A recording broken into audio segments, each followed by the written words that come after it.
turn this. I have an audience today. So that's fun. Single mom who works 2 jobs, who loves her kids and never stops. Welcome back to The Good, the Bad, and the Tanner. I'm your host, as always, Tanner. And today is going to be, we've already had to do a quick little switch around in the script. I don't have like an official script. I just have like talking points. And one of my talking points was going to be on an Oscar movie this year. Then I was like, why would I do that? I'm making an Oscar video. So then you're just kind of wasting that movie. So I decided to go with the other good movie that I watched this week. I did watch Hamilton, but I don't want to rant on that because I know there's a day where I will just rant about Hamilton on here for a good, probably 20 minutes or so. Today's good stars Robin Williams and has one of the stackedest casts probably to ever happen in Hollywood, maybe. I don't know. I don't know how much of the other guys turned out, to be honest. I don't know how big the other guys turned out, but Ethan Hawke turned out pretty big. I mean, he was a hit. Today we're talking about Dead Poets Society, and I love this movie. I watched it for the first time in college. I knew about the Carpe Diem being one of the most quotable movie quotes ever. Didn't really know a ton, in my opinion, and I loved it then. I gave it 4.5 stars, but on this rewatch, I gave it 5 stars just because the way the film's shot, I really enjoy the setting of it with the snow, the boarding school. Very cozy feeling watching this movie, and then they just rip your heart out at the end, which it's still a good movie, but it does do that. Any coming-of-age story, I think, of young men in their late teens or early 20s. I don't really know where these guys. I think it's all high school. It's a high school boarding school. But I don't know, those movies really hit for me, and it did hit, especially when I was younger and watched it for the first time. The gut punch at the end, I had no idea about. I didn't know the ending. Like I said, I knew nothing about it, and it left me speechless, which makes me really confused on why I didn't give it 4.5 stars that long ago, or why I didn't give it 5 stars so long ago, because maybe I was being pretentious about the pacing or something. I don't know, but the movie flies by really the whole time, and then the ending happens and you still have 20 minutes left that you're left to just sit with. Dead Poet Society, fantastic movie. You should watch it. It's on Hulu right now, so if you haven't ever seen it, give it a watch. I can promise you enjoy it. I need some tissues. Today's bad. Now, I didn't even want to call this movie bad. I watched it I don't even know why I watched it. I've never even seen the original, and it is a remake. And it's still a 3-star movie because I enjoyed it to a more ridiculous sense. Not really. It probably is a 2.5-star movie if I'm being honest. But I'm talking about Footloose 2011 with Miles Teller, some other guy that does a Boston accent. I think he does it okay, but I think I've seen the original Footloose with Kevin Bacon, but I don't remember it to the point where I could give it a proper rating. I do need to rewatch it, and I don't know why I wanted to watch this. I think because every now and then I'll see clips on TikTok from it. It was fun. It was ridiculous. The story of Footloose is ridiculous. I mean, teens die in a car accident after partying, drinking, and then let's ban the music. It's one of the most nonsense things you've ever heard. I don't know why the original one they ban it. I can't remember if there's an accident or not. I'm sure there is. I don't know how close to the remake this is, but the scene of our main character, who I'm forgetting if I'm being honest, where he does the warehouse dance like Kevin Bacon does in the original Footloose. He does more of a parkour sequence, which is still cool, but I don't know. Dancing has always been an interesting thing to me. I don't know why. I just think there's really no use for that in your day-to-day life. I like Step Up. I like Step It Up. Step It Up 3. I think that Moose. I think that those movies are cool, but I've never seen people just break out into dancing. It might be a useful tool in other places, but maybe one day I'll see a flash mob and just be blown away by it, and it'll be one of the coolest sights I've ever seen. I will say the biggest thing that stands out in this movie is Miles Teller's dialogue. The quotes he has are absolutely hilarious. His accent, it's not a great Southern accent, but it's pretty close.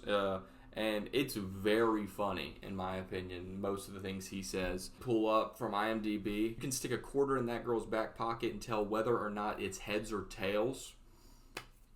That's hilarious. Yeah, Willard being the comedic relief, and then like the ending of the movie being that he starts dancing is it's very entertaining. I like that aspect, but it's probably lower than 3 stars if I'm being honest. I probably should watch the original Footloose, but I think I've had enough Footloose for now. But who knows? Maybe we'll put it on one day soon.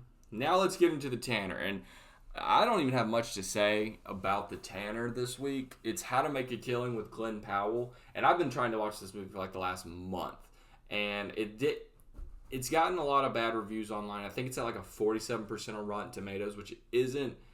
It's below 50, so it's concerning. And I just have to be honest. I think when it comes to A24 films, there is this just idea that if you don't leave the theater after watching an A24 film and have some significant, profound meaning in your life that you discovered from this movie, it's a bad movie. And I can list out tons of A24 films that probably give people that feeling, and then I can list a ton of good A24 films that don't really do that, but they're just not talked about or critically claimed as even good. Like, this movie has a 47%. I enjoyed it the whole time. It's an interesting story. It's fun. Glenn Powell gets a pretty good performance, and like, it's very entertaining. Yeah, you gotta turn your brain off a little, but like, when did enjoying a fun movie be a crime? Like, we talk about theater's nothing but superheroes or Disney, and then we come out, we get A24, which is like a independent small company. Before my movie started, there were 2 A24 films before my A24 film started. And I'm like, okay guys, we're not the small independent company anymore. Like, we're big dogs. We're big dogs. We're spitting out movies. We're not just giving out independent we're not just giving out movies to independent small, like, they still are, I'm sure, but like, they're producing a crap load of movies nowadays. And I think the biggest thing with this one is the director came out and was like, we didn't have a lot of money to film it, but we talked about having a lot of money. Like, the guy is killing off his relatives so he can inherit like a $16 billion fortune. And when you're dealing with $16 billion, you got to look like the next level of rich. Like, you got to look crazy high money. And I thought they did a pretty good job, if I'm being honest. The killing was kind of like ironic and funny. You don't like any of his family members, and you do feel bad for our main character, Beckett, Glenn Powell's character.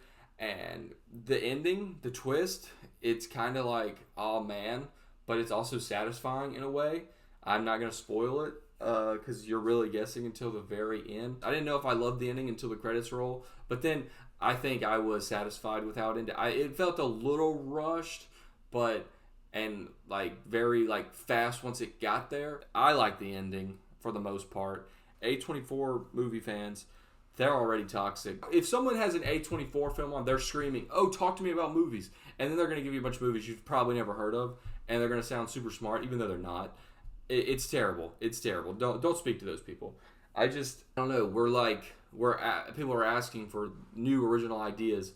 New original ideas come, and then we just completely 47% of them on Rotten Tomatoes. So I don't know what people want. It's terrible out here. But I enjoyed it. I think most people would enjoy this movie going in with an open mind. And yeah, once it comes out on streaming, probably HBO Max, I think, give it a watch because you should enjoy it. If you like Glenn Powell, if you like a fun kind of thriller comedy, this movie's really good and you'll enjoy it. I need to get started on my Oscar video and also need to do some chores and maybe some other stuff today. So I did try to keep this video a little quick just because I knew I was going to make another one, and these already take me like a good hour to like edit. So we'll see. But I do have to say one thing. It caught my family a little bit in my last video. But my last video got 34 views, which shout out to all my family members. I think they all watched it. But there's also a good maybe like 20 new people that came and watched the video, so I appreciate that. I'm also up to 143 subscribers. That's really great. These videos are fun to make. I'm enjoying them. And I have a video that almost has 100 views. I got one at 83 views. I think I'm going to keep making them. We're already at video 8. I never thought I'd make it this far. By the time, in 2 weeks, I'll be at video 10. So I'm just going to keep going and see what happens. But I do have an Oscar video I want to make. I have a book video I need to make. I just got to make time. I've been super busy with other things. Yeah, we got to lock in and make some more stuff. But that's what the rest of my day's for. So, yeah. I'll see you guys later.